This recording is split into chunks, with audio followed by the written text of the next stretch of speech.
the stands because people are sick of watching football games of 10 years ago or baseball games of 10 years ago and things of that caliber. I know me. why they're doing it. Not you. You're old school, Not Mike Mike. Guerin. You like them. You like them. I know you do.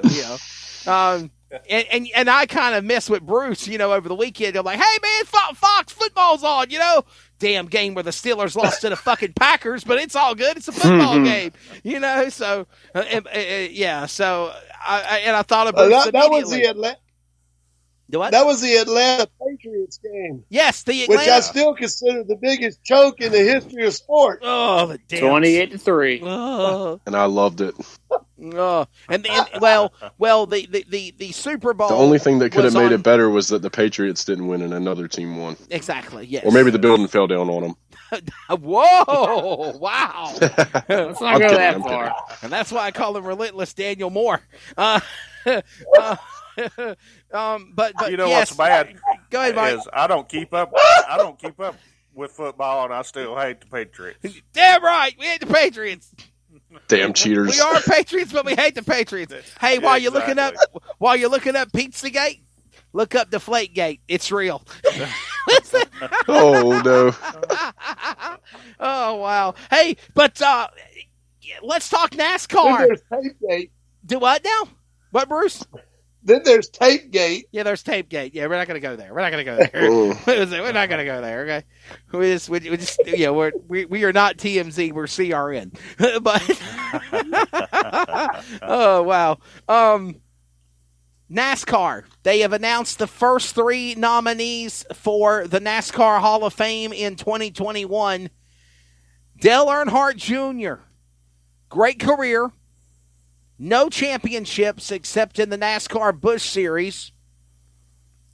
Should he deserve to be an inductee in the Hall of Fame? Brandon White, I'll start with you first. Also, we'll go down the list with also Carl Edwards and Jeff Burton. I do think Dale Jr. deserves to be in the Hall of Fame because he does have those 2 Busch Series championships. He has 26 career Cup victories, which is a good number. He also has, 20, 25 Xfinity Series victories. And, the Xfinity Series should not be a knock on any Cup driver because back in that era, particularly, it was extremely competitive. Oh, yes. Not only did you have to go up against Cup drivers like Mark Martin, Jeff Gordon, and so many others, but you had a bunch of talented Xfinity names, too. Like, there's too many to name on top of it. Like Randy LaJoy, Jason Keller, so many others that you had to fight with every day. If you could beat those guys, you proved yourselves. And Dale Jr. definitely did that. And then he went to the Cup level and proved himself there too with 26 wins. And not to mention, he now has a multi-million-dollar Xfinity Series organization that has laid the groundwork for drivers like William Byron, Noah Gragson, so many others. You cannot tell the story of NASCAR without Dale Earnhardt Jr. Now, I don't know if he is going to be a first ballot Hall of Famer. I mean, he's probably going to end up being a first ballot Hall of Famer because of all the popular driver awards he won during his career. But he deserves to be in that Hall of Fame for everything he has done for this sport. Oh, Mike Guerin. I do agree. He does need to be in the Hall of Fame, but not first ballot. You got Harry Gant, Neil Bonnet, those to me, and Burton. I like Burton. He's had a great career. I think it's too early for Edwards as well.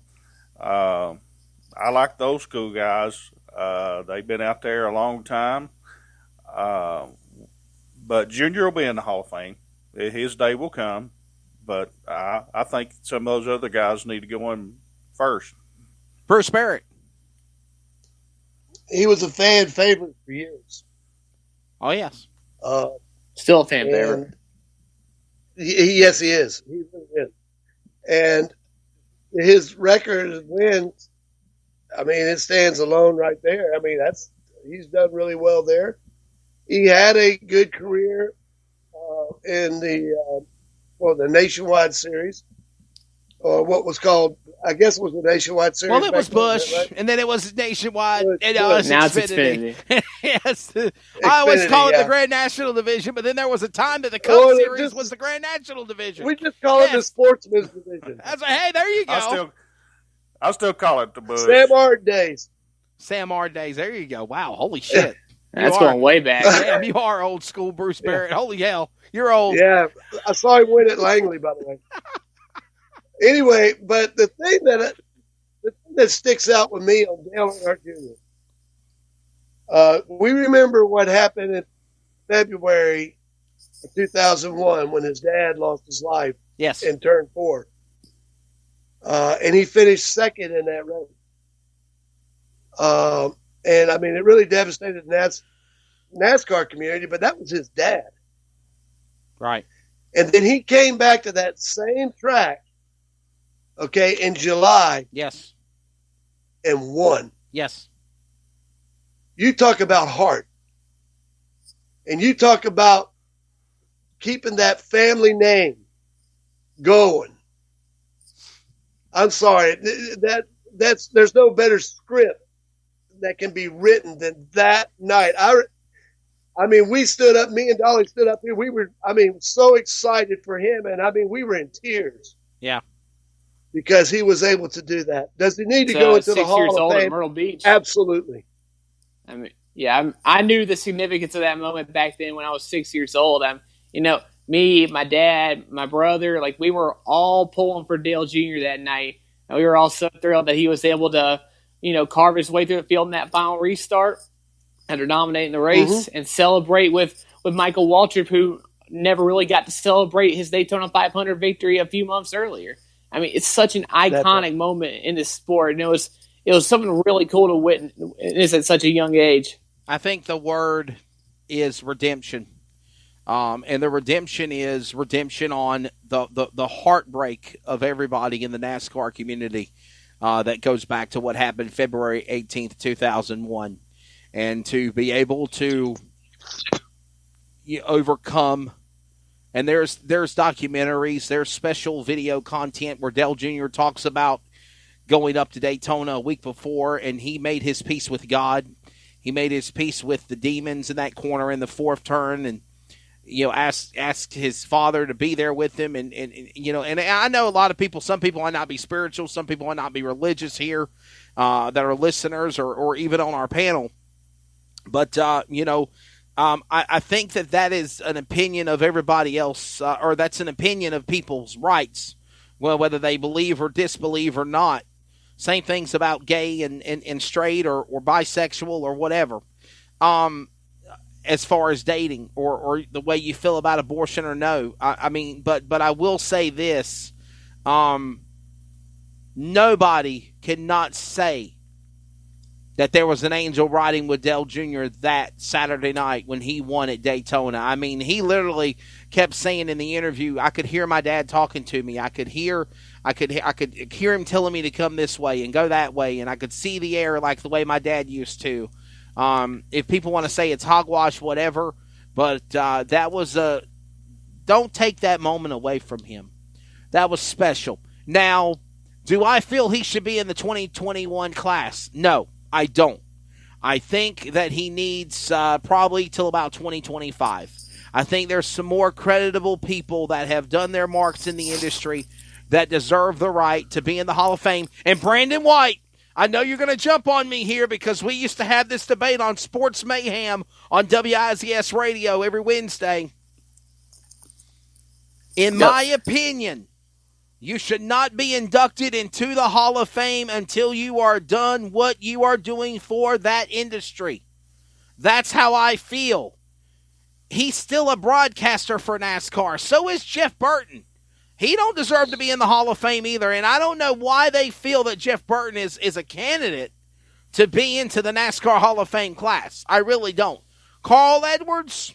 I don't know. Not yet.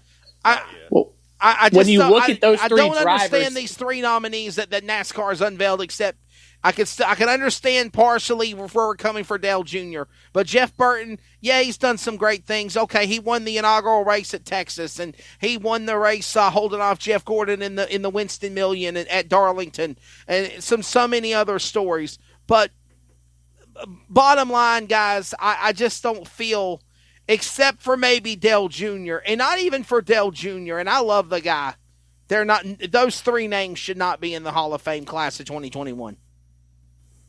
Well, we don't know if they will be or not because, it all comes down to the voters. But I feel like all three of them are Hall of Fame worthy. They just all three don't need to go into this particular class. But when you look at all three drivers, they actually had very similar careers. All three won about 20 races or so. But here's my thing though. You need to be retired from the sport until you should be inducted. That's how I feel about it. This is, if I was ever to be into a broadcaster Hall of Fame, okay, I do not want to be inducted into the Hall of Fame Broadcasters Association Awards or whatever while I'm still actively working. Now, if they want to give me awards for a best play-by-play call or, best radio call, best TV call as a nomination for an award, then yes, I will accept those. I think that's great. But don't put me in the Hall of Fame as a broadcaster until my career is done. And that's for everything. When you're done, you're done. In my opinion, Darrell Waltrip, I know he's in the Hall of Fame. He was in the Hall of Fame a long time ago. I feel like it would have been more creditable and respectful and more honorable if they would have inducted Darrell Waltrip in the Hall of Fame this year, because he's no longer a driver. He's no longer an owner. He's no longer a broadcaster. He's out of NASCAR. He's out of the sport. Now we induct him in the Hall of Fame. You look at these football players. Look at when they go to Canton, Ohio, when they do the National Football Hall of Fame. It's football players of the past, not the present and today. Yeah, a lot of those guys commentate. It's mandated by the Pro Football Hall of Fame that a player to be a coach to be inducted into the Pro Football Hall of Fame, they have to be retired for 5 years. There you go. I'll put it to you like What's this, the guys. NASCAR mandate? 1 year? I'm good friends with Ken Squire, okay? I've had the privilege to announce many NASCAR races with Ken. I can text Ken. I call and talk to him. I will put it to you like this, and he told me the first time I met him when I worked with him at Charlotte, or at Atlanta Motor Speedway, I'm sorry. He said, Wesley, I appreciate everything that they've done. I appreciate the NASCAR Hall of Fame, but it needs to be for the legends. It needs to be for the people that have paid their dues, not the people that are still paying their dues in the sport. And I mean, that's even a Hall of Fame member. Ken Squire told me that.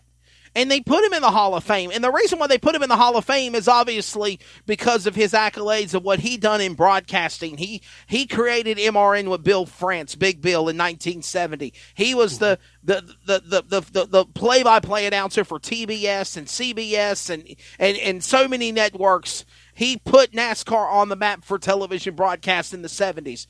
That was the reason why they were honoring him. But with that being said, the last TV broadcast he did was, I think, the 2001 Daytona 500 after Earnhardt got killed, as a matter of fact. He was working for Fox. He did a little stint work for Fox, some stuff with Speed Channel during Speed Weeks. That's the last time we ever really seen him for doing any television. But now he does. He did throwback races. Well, he done the throwback race. That was a special at Darlington. So yes, okay, we can go to that if you want to protest that and say Darlington. But he does a lot of public address work. He does a lot of a race announcing at Kentucky and New Hampshire and Charlotte, Atlanta, Bristol. He's not at Bristol. They have their own crew there. But with that being said, he got inducted in the Hall of Fame for his accomplishments in television and radio, even though he still is an active person in NASCAR. Step away. Brandon, that's like for you being a writer. Mike, that's like for what you do with HVAC if there is a Hall of Fame for the HVAC company. You want to be honored after your accomplishments are done, not while you're still continuing to do them. That makes sense. Am I wrong here? Am I wrong? Yeah, Dangle, you've been silent. I don't disagree.